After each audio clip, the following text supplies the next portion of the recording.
po ang itsura ng kabundukan.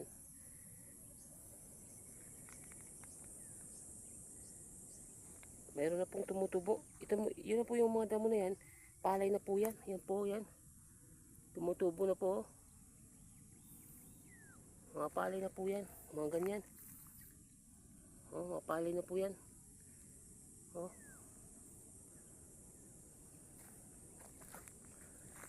Mga palay na po yan. Yung mga isinabog nila. Buhay na po yung mga palay. Maganda na po. Maganda na po yung kalalabasan ng pinagpaguran nito. Talagang ano na po. Mayroon ka na pong magiginhawaan. Ang luwang pa pala hanggang dito po. Ang luwang pa hanggang dito sa taas. Hanggang doon pa po.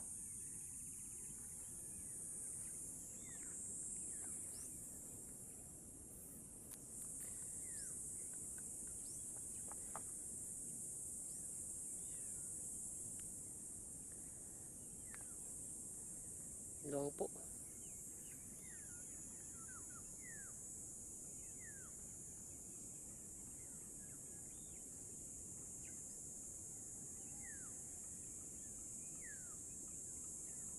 Yan po ang luwang.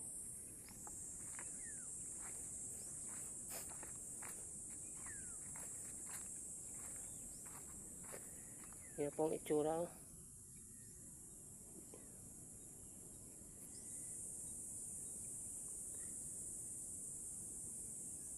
Maluwang pa pala ito. Mga buhay na po yung ano nila. Palay po. Ano na po yung mga binhi. Lalabasan na po yung mga palay. Yung mga palay na po yan na maliliit na dahon. Mga damo. Palay na po yan. Buhay na po. Pag ulan pa to, talagang maganda talaga dito. Pag maanuhan yan. Buhay na po yung mga palay.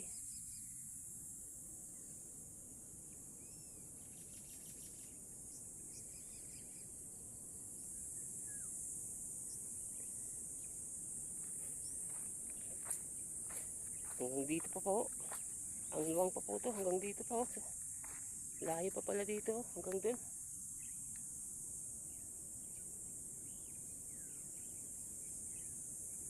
Malayo pa po.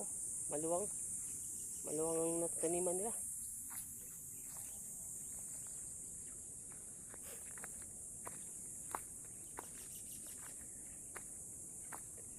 Buhay na buhay po na yung mga palay po. Yung mga binhi na sinabog nila. Palay na po yan. Yan po yung palay. Yung mga malilit na damo na yan, palay na po yan. Yan po.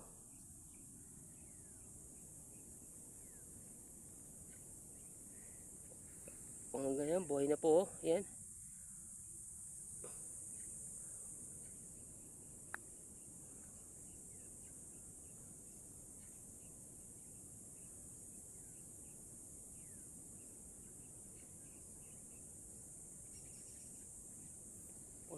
Paambo na po.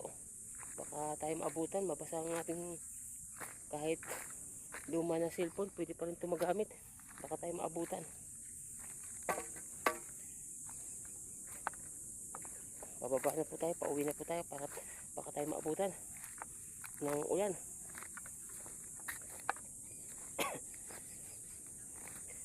Sana po kung mga viewers natin dyan, paki-support na lang po, paki-subscribe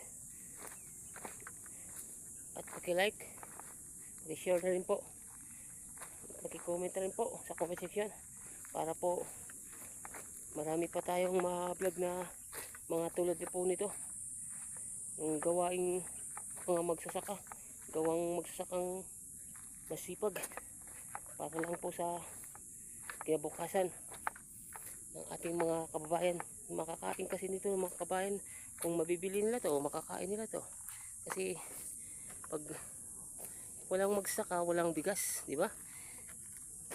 Kaya po, suportahan po natin ang ating mga farmers, yung ating mga viewers dyan. Salamat po sa inyo. Tuloy po tayong sumuporta. Tuloy niyo po rin akong suportahan sa aking YouTube channel, George Lamara Vlog. Kukunin ko na po yung ano natin, yung panggatong para maka-akit na po tayo, at saka papaalam na po tayo sa mga viewers natin. Maglalakad na tayo pa uwi. Kukuha lang ako ng panggatong. Bago tayo umuwi, mayroon din tayong panggatong.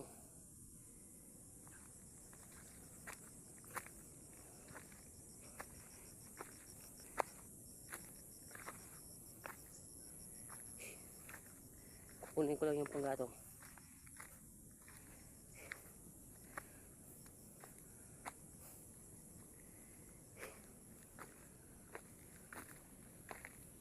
Mahangin na po. Yun po ang tunog ng hangin. Mahangin. Parang masama yata ang panahon. Malakas ang hangin. Nagpaparamdam na po ang hangin. Ito, kukunin po natin na ito. Ito yung kukunin natin. Ito yung dadalhin natin. Panggatong. Anuhin po natin yan ng hati-hatiin po natin yan. Pagdating doon na po sa bahay. Kakayanin natin kaya. Kakayan. Dahan-dahan lang. Aabot din tayo dyan.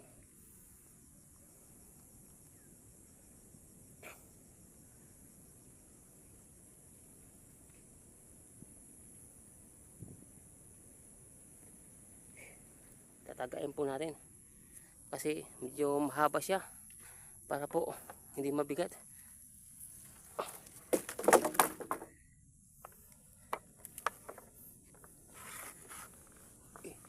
Tatagain po natin to.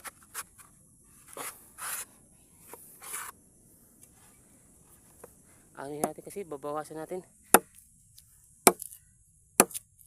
Baka mabigat po.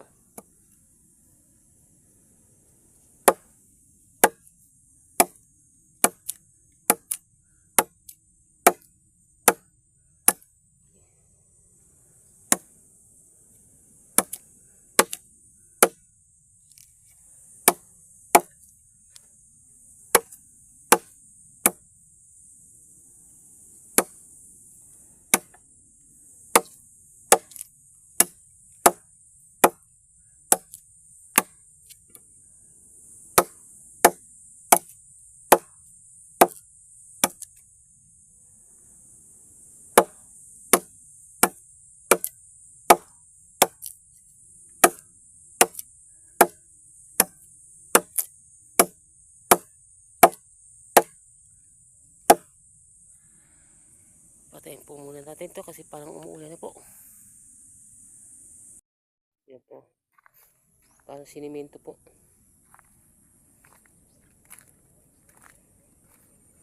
Pero ano lang po yan? Lupa. Yung lupa na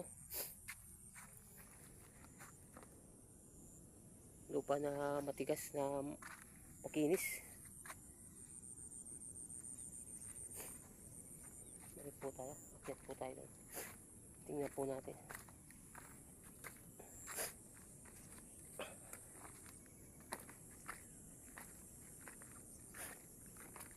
Ang ganda dito taniman mga gulay. Mga gulay-gulay.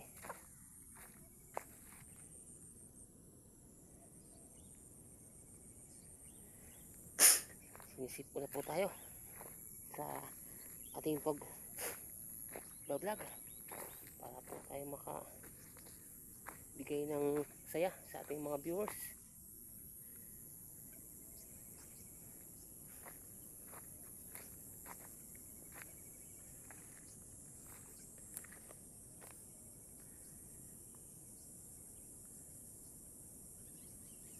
Lalo siguro maganda kung nandun tayo sa tuktok. Kukuha tayo ng tagnil para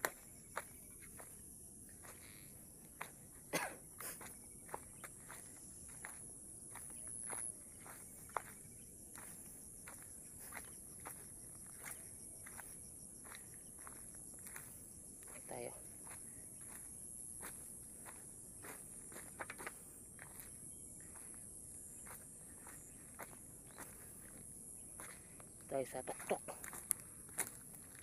para makita natin mula sa tuktok papuntang baba.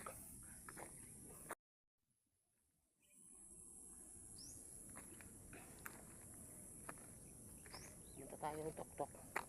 Punta tayo sa